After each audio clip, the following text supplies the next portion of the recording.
सर्वांना नमस्कार. आजच्या वर्गात मालिका कनेक्टेड ओपन आणि शॉर्ट सर्किटमधील व्होल्टेज आणि करंटच्या वर्तनावर चर्चा करूया. उद्दिष्ट: या व्हिडिओच्या शेवटी तुम्ही सक्षम व्हाल उघडे, बंद आणि शॉर्ट सर्किट समजून घ्या. ओपन सिरीज सर्किटमध्ये व्होल्टेज आणि करंट मोजा. मालिका शॉर्ट सर्किटमध्ये व्होल्टेज आणि विद्युत प्रवाह मोजा. प्रथम ओपन सर्किट, क्लोज सर्किट आणि शॉर्ट सर्किट यावर चर्चा करूया. ओपन सर्किट म्हणजे काय? ओपन सर्किट हे एक सर्किट आहे जे उघडे ठेवले जाते. याचा अर्थ व्होल्टेज स्त्रोताशी कोणतेही लोड जोडलेले नाही. व्होल्टेजचा स्त्रोत उघडा ठेवला आहे असे म्हणायचे आहे. दुसऱ्या शब्दात, वीज पुरवठा आणि भार यांच्यामध्ये बंद किंवा जोडलेले नसलेले कोणतेही इलेक्ट्रिकल सर्किट ओपन सर्किट असे म्हणतात. येथे तुम्हाला स्विच एस सह खुल्या सर्किटमध्ये अनुक्रमे आणि समांतर जोडलेले ॲमीटर आणि व्होल्टमीटर दिसते. जेव्हा तुम्ही एस स्विच बंद करता तेव्हा तुम्ही पाहू शकता की केवळ व्होल्टमीटर वीज पुरवठ्याच्या बरोबरीचे रीडिंग दर्शवेल, परंतु विद्युत प्रवाह नसल्यामुळे ॲमीटर शून्य स्थितीत राहते. हे दर्शवते की वर्तमान फक्त वर्तुळात किंवा बंद सर्किटमध्ये वाहू शकते. ते कधीही आणि कधीही ओपन सर्किटमध्ये वाहणार नाही. ओपन सर्किटमधील प्रतिकार असीम आहे कारण विद्युत प्रवाह वाहत नाही. बंद सर्किट.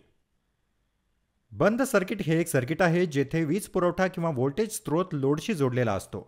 येथे व्होल्टेज स्त्रोत आणि स्विच एस सह लोड दरम्यान ॲमीटर आणि व्होल्टमीटर अनुक्रमे मालिका आणि समांतर जोडलेले आहे. स्विच एस बंद केल्यावर तुम्ही ॲमीटर आणि व्होल्टमीटर या दोन्हींवर काही रीडिंग घेऊ शकता. बंद सर्किटमध्ये वर्तमान प्रवाह नेहमीच अस्तित्वात असतो आणि लोडवर अवलंबून असतो. सर्किटमधील भार जसजसा वाढत जाईल तसतसा विद्युत प्रवाह वाढतच जाईल, परंतु व्होल्टेज स्त्रोताच्या जवळपास समान राहील. आता आपण पाहू शॉर्ट सर्किट म्हणजे काय.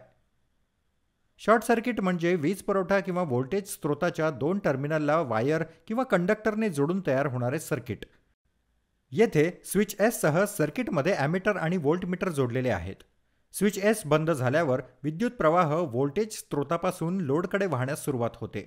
आता व्होल्टेज स्त्रोताच्या दोन टर्मिनल्समध्ये वायरसह सकारात्मक आणि नकारात्मक किंवा फेज आणि तटस्थ यासारखे कनेक्शन बनवा, फक्त एका क्षणासाठी. अचानक सर्किटमध्ये उच्च प्रवाहामुळे ॲमीटर रीडिंग कमाल मूल्यापर्यंत पूर्ण विक्षेपण दर्शवते. हे भार प्रतिरोधपासून वर्तमान बायपास झाल्यामुळे आहे. त्यामुळे अत्यंत कमी किंवा शून्य प्रतिकारामुळे विद्युत प्रवाह त्याच्या जास्तीत जास्त वाढेल, ज्यामुळे संपूर्ण सर्किट आणि मानवांसाठी धोका निर्माण होऊ शकतो. खबरदारी: हे सुचवले जात नाही आणि ही स्थिती कोणत्याही इलेक्ट्रिकल सर्किटमध्ये येऊ नये. नेहमी इनपुट बाजूला MCB सारखी संरक्षक उपकरणे वापरा. फक्त शॉर्ट सर्किटमध्ये उच्च किंवा अनंत प्रवाहामुळे प्रतिकार शून्य असतो. मालिका कनेक्टेड ओपन आणि क्लोज सर्किटमध्ये व्होल्टेज आणि करंटच्या वर्तनावर चर्चा करूया. असे गृहीत धरा की तीन प्रतिरोधक R1, R2 आणि R3 प्रत्येकी 3 ओम्सच्या मूल्यांसह स्विचसह 12 व्होल्टच्या व्होल्टेज स्त्रोतासह मालिकेत जोडलेले आहेत.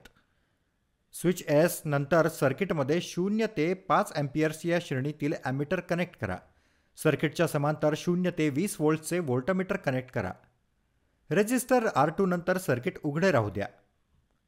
एस स्विच बंद करा आणि तुम्हाला फक्त व्होल्टमीटरमध्ये मीटरचे विक्षेपण दिसू शकते, जे इनपुट व्होल्टेजच्या समान 12 व्होल्ट दर्शवते. परंतु ओपन सर्किट्समध्ये विद्युत प्रवाह अस्तित्वात नसल्यामुळे ॲमीटर रीडिंगमध्ये कोणतेही विक्षेपण नाही. आता रेजिस्टर R2 जोडून सर्किट बंद करा आणि व्होल्टेज स्त्रोताचे नकारात्मक टर्मिनल्स. तुम्ही पाहू शकता की व्होल्टमीटर आणि ॲमीटर दोन्ही अनुक्रमे 12 व्होल्ट आणि 1.3 अँपिअर्सचे रीडिंग दाखवतात. सर्व प्रतिरोधक R1, R2 आणि R3 मालिकेत जोडलेले असल्याने एकूण प्रतिकार 9 ओम्स आहे. आणि जेव्हा तुम्ही I=V/R या सूत्रामध्ये व्होल्टेज आणि प्रतिकार मूल्य बदलता, I=12/9 1.3. सर्किटमध्ये वाहणारा एकूण प्रवाह 1.3 अँपिअर्स आहे. सिरीज AC सर्किटमधील ओपन सर्किटची चर्चा करू. दोन दिवे घ्या, L1 आणि L2. दिव्याचे वॅटेज आणि व्होल्टेजचे रेटिंग अनुक्रमे 60 वॅट आणि 240 व्होल्ट असू द्या. दिवा होल्डर आणि तांब्याची तार वापरून मालिकेत दिवे L1 आणि L2 कनेक्ट करा. 0 ते 100 मिली अँपिअर्सच्या श्रेणीतील हलणारे लोखंडी ॲमीटर L1 आणि L2 दिव्याला जोडा. सर्किटला स्विच S सिरीज कनेक्ट करा. सर्किट डायग्राममध्ये दर्शवल्याप्रमाणे सर्किटला 240 व्होल्ट 50 हर्ट्झ AC पुरवठा कनेक्ट करा. स्विच S नंतर सर्किटच्या समांतर 0 ते 300 व्होल्ट्सचे एक हलणारे कॉईल व्होल्टमीटर कनेक्ट करा. S स्विच बंद करा आणि L1 आणि L2 दिवे चमकत असल्याची खात्री करा. S स्विच उघडा. आता होल्डरमधून दिवा L1 काढा. S स्विच बंद करा आणि टॅब्युलेशनमधील वाचन लक्षात घ्या. तुम्ही हे पाहू शकता की एकटा व्होल्टमीटर 240 व्होल्ट वाचतो आणि L1 वरील ओपन सर्किटमुळे ॲमीटर 0 वर राहतो. दिवा L1 परत सर्किटशी कनेक्ट करा आणि दिवा L2 काढून टाका. स्विच बंद करा आणि सर्किटमध्ये विद्युत प्रवाह होणार नाही याची खात्री करा. मालिकेतील शॉर्ट सर्किटवर चर्चा करूया. त्याच सर्किटला 3 व्होल्टमीटर कनेक्ट करा. V1, V2 आणि V3 प्रत्येकी 0 ते 10 व्होल्ट्सचे रेझिस्टर R1, R2 आणि R3 च्या ओलांडून किंवा समांतरमध्ये. स्विच बंद करा आणि व्होल्टमीटर V1, V2 आणि V3 3.9 व्होल्ट्सच्या समान असल्याची खात्री करा. V1 is equal to I into R1 is equal to 1.3 into 3 is equal to 3.9 volt. V2 is equal to I into R2 is equal to 1.3 into 3 is equal to 3.9 volt. V3 is equal to I into R3 is equal to 1.3 into 3 is equal to 3.9 volt. आता S switch उघडा आणि छोट्या वायरच्या मदतीने resistor 1 वर एक short करा. Voltage स्त्रोतापासून रेझिस्टर R2 पर्यंत विद्युत प्रवाह बायपास करणे. S स्विच बंद करा. तुम्हाला ammeter reading show 2 amps. Voltmeter V1 0 volt वाचतो आणि व्होल्टमीटर V2 आणि V3 6 व्होल्ट वाचतो.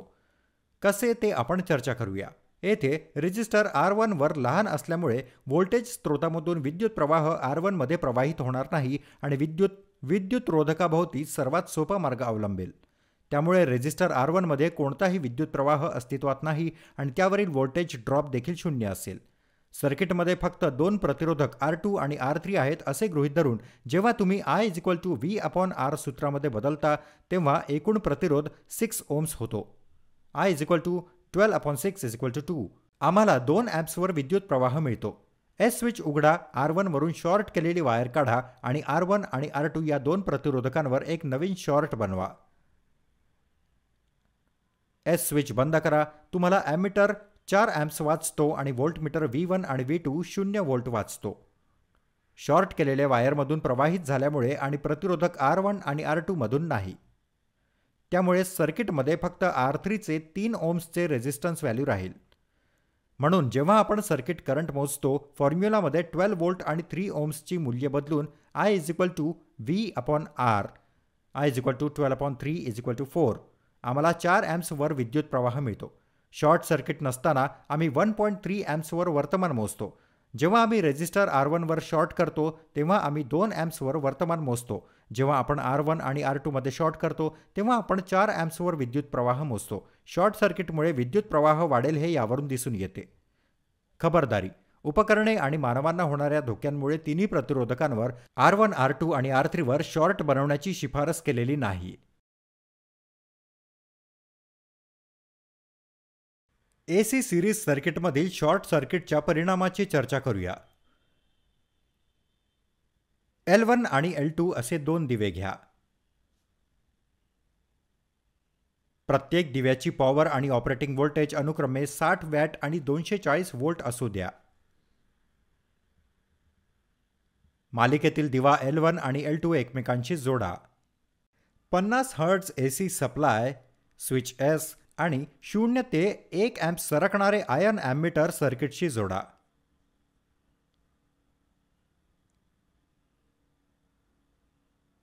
सर्किटला समांतर 0 ते 300 व्होल्ट्सचे फिरणारे लोखंडी व्होल्टमीटर कनेक्ट करा.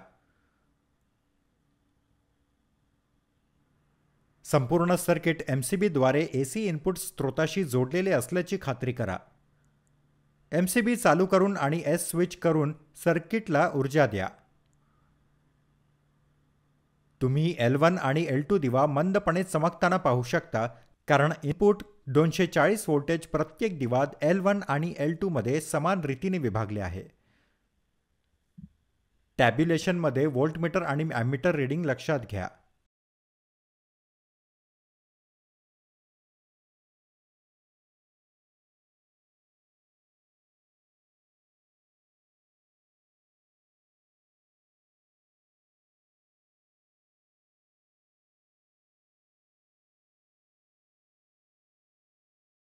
आता 1 चौरस मिलीमीटर व्यासाची 1 फूट लांबीची कॉपर वायर घ्या आणि लॅम्प L1 वर ठेवा. लॅम्प L1 वर शॉर्ट तयार करण्यासाठी तुम्ही दिवा L1 बंद स्थितीत पाहू शकता आणि लॅम्प L2 अधिक उजळ होऊ लागला, कारण शॉर्ट सर्किटमुळे विद्युत प्रवाह L1 वरून वळवला जाईल आणि L2 मधील सर्व प्रवाह प्रवाहित होतील. टॅब्युलेशनमध्ये व्होल्टमीटर आणि ॲमीटर रीडिंग लक्षात घ्या. शॉर्ट केलेली वायर काढा आणि ती लॅम्प L2 च्या पलीकडे ठेवा आणि लॅम्प L1 अधिक चमकत आहे आणि L2 बंद स्थितीत पहा. हे शॉर्ट सर्किट सर्किटमध्ये विद्युत प्रवाह वाढवेल हे दर्शवते. दिवे L1 आणि L2 वर लहान करणे अत्यंत शिफारसीय नाही. मला आशा आहे की हा व्हिडिओ पाहिल्यानंतर तुम्ही ओपन आणि शॉर्ट सर्किटमधील व्होल्टेज आणि करंट मोजू शकाल. पाहिल्याबद्दल आभारी आहे. तुमचा दिवस विलक्षण जावो.